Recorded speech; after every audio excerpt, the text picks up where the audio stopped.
Good day, and thank you for joining us for this special weather briefing presented by the National Weather Service here in Spokane.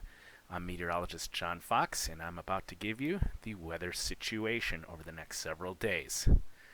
So let's start off taking a look at the satellite picture here.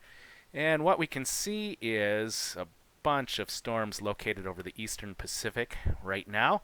Currently looking at the satellite, we see the first system, which is moving into the western portions of Washington as we speak. It'll start to bring some light to moderate snow into the Cascades, and it'll be followed by another surge of moisture for the evening and overnight hours.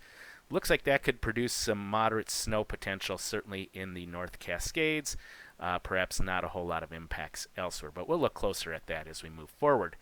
The biggest system we're concerned with is over the Gulf of Alaska right now, is denoted here.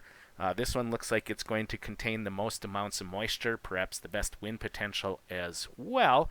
And then if we look even farther west off the Aleutian chains, there's another system that looks like it's going to be moving in for Monday.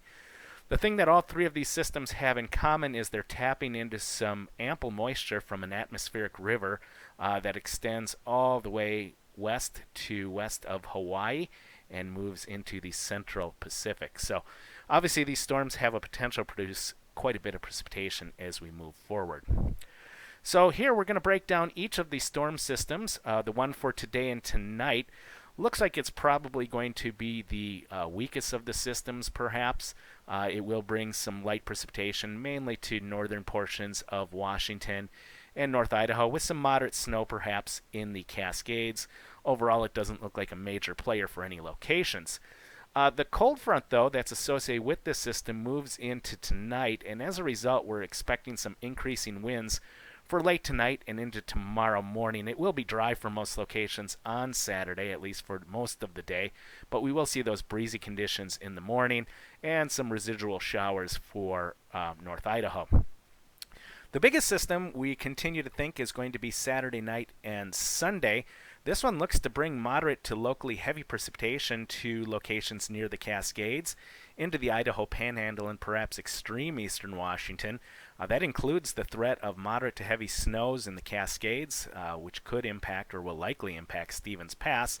And once again, when we get on the back edge of that system, it will bring a period of breezy to windy conditions for most locations across the inland northwest, but we'll show you what sort of winds we're expecting at this time.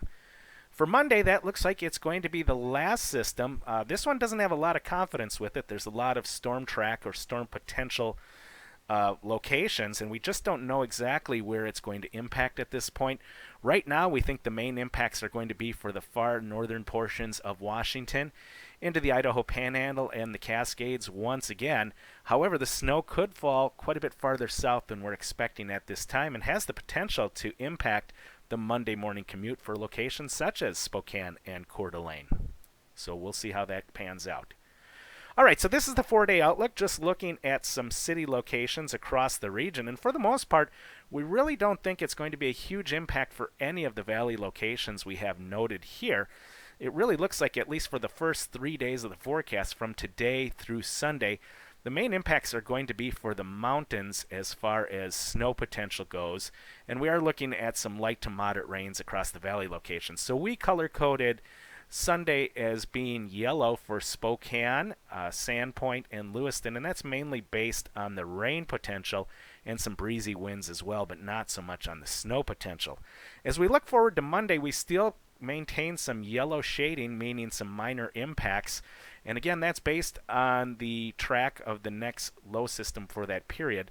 It looks like it could bring a decent chance of snow, at least for Sandpoint and Omak, but as you get farther south, say to Spokane, certainly Lewiston, it looks like there's a much lesser chance of snow, but there is a chance of snow nonetheless. And again, that could impact the Monday morning commute, but we'll see as that event gets closer to reality.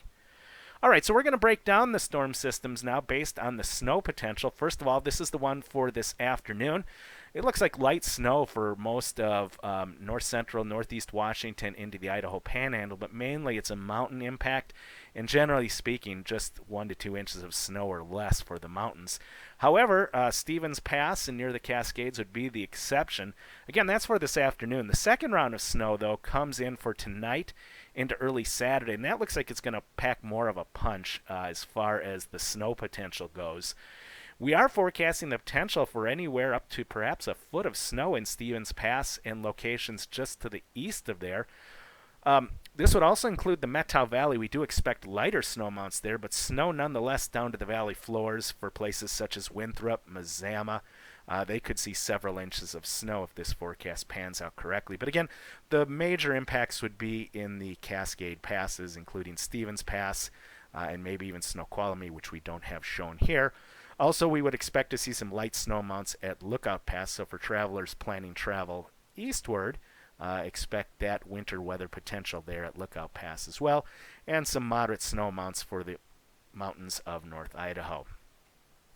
All right, behind the cold front, once the threat of precipitation wanes overnight and into early Saturday morning, we are looking at a period of breezy conditions across much of the inland northwest. You'll notice these areas shaded in orange would see wind speeds anywhere from 40 to 45 miles per hour, impacting western sections, or to make that eastern sections of the Columbia Basin and into the Palouse. We would expect to see the strongest winds here over the Blue Mountains.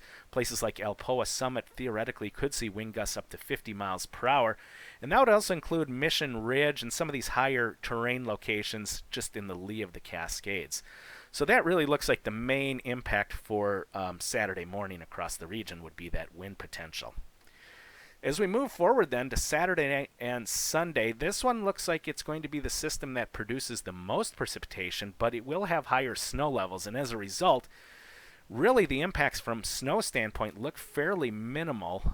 Again, we're looking at the potential for moderate to locally heavy snow perhaps near the Cascade Crest, including Stevens Pass. Snow levels might even be too warm for Snoqualmie Pass, though.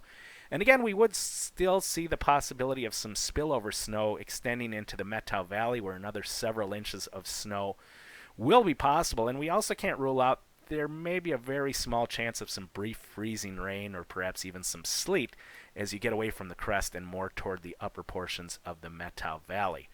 For the remaining valley locations, there could be some light snow early on Saturday night, but with rising snow levels, we don't expect it's going to be a concern for accumulating snow in most of the valleys. Again, it would mainly be for the higher mountains. And again, Lookout Pass could see another round of light to moderate snow, we'll call it, for that Saturday night and into Sunday period. So winter travel conditions are certainly expected over the passes. Once that cold front moves through, the threat of precipitation is going to wind down either late Saturday night or early Sunday morning, and that will be followed by another period of breezy to windy conditions. Much like the system for Saturday morning, we're expecting to see the strongest winds pretty much in the same locations, with widespread wind gusts of 35 to 45 miles per hour over the eastern Columbia Basin into the Palouse. Again, the windiest conditions look like they're expected to occur over the Blue Mountains near Alpoa Summit, where 50-mile-per-hour winds are possible. Also, we're expecting strong winds at Mission Ridge, and perhaps there's a small chance that some of these stronger winds could mix down onto the Waterville Plateau. We don't really have it highlighted here, but some of the model solutions we're looking at hint at the possibility of some 40 to 50-mile-per-hour winds located over a small portion of the Waterville Plateau, so be on the lookout for that. Overall, though, this doesn't look like a terribly windy period for most of the inland northwest. While it doesn't look like it's going to be terribly windy by any means, it will produce quite a bit of precipitation. So this is looking at the precipitation map just for the Saturday night and Sunday period. And we're looking at widespread precipitation. We're expecting precipitation amounts of anywhere from 2 to 3 inches of liquid to fall near the Cascades, as highlighted in these yellow and orange shaded areas. And then we would expect to see some moderate precipitation occur over the Idaho Panhandle, with some locations seeing anywhere from an inch to an inch and a half, as noted by these dark green areas over the Idaho Panhandle. So, with that rainfall or precipitation expected, we're also going to see some fairly mild overnight and daytime temperatures.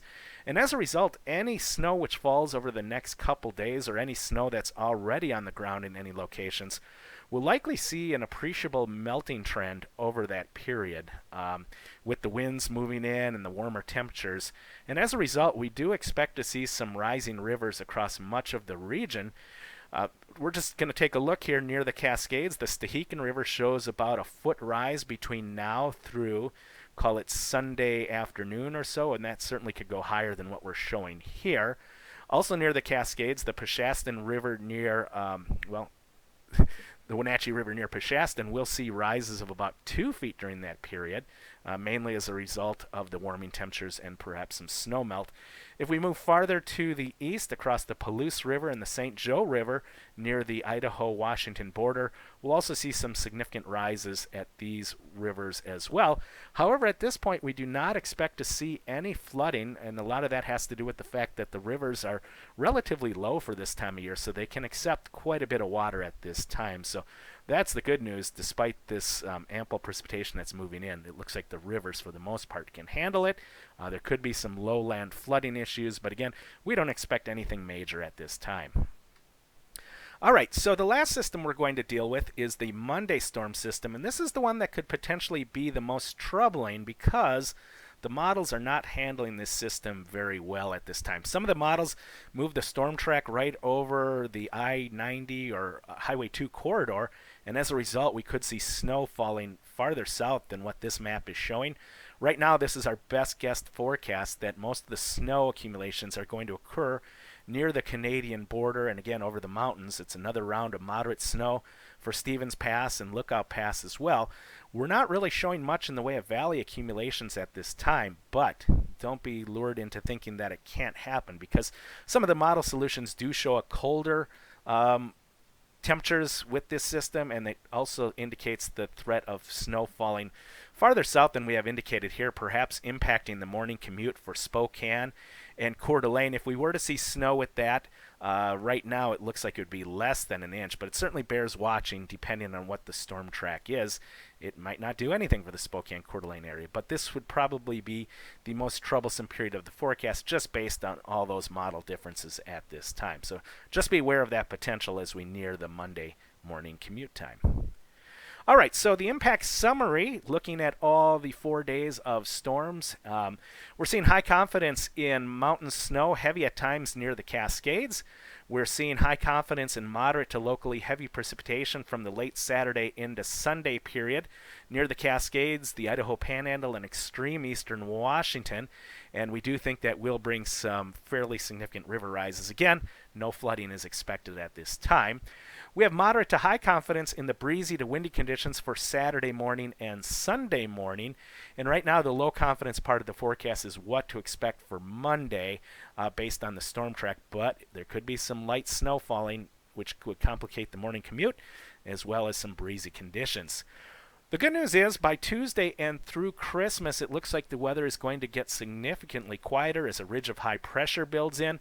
We could see some residual snow early Tuesday over the Idaho Panhandle, and some of the extended model guidance is showing the return of some light snow for Christmas Day. So snow lovers, if you want snow in the forecast, don't give up quite yet. So that's all we got for you for today. Thank you for joining us for this special weather briefing, and have a great weekend.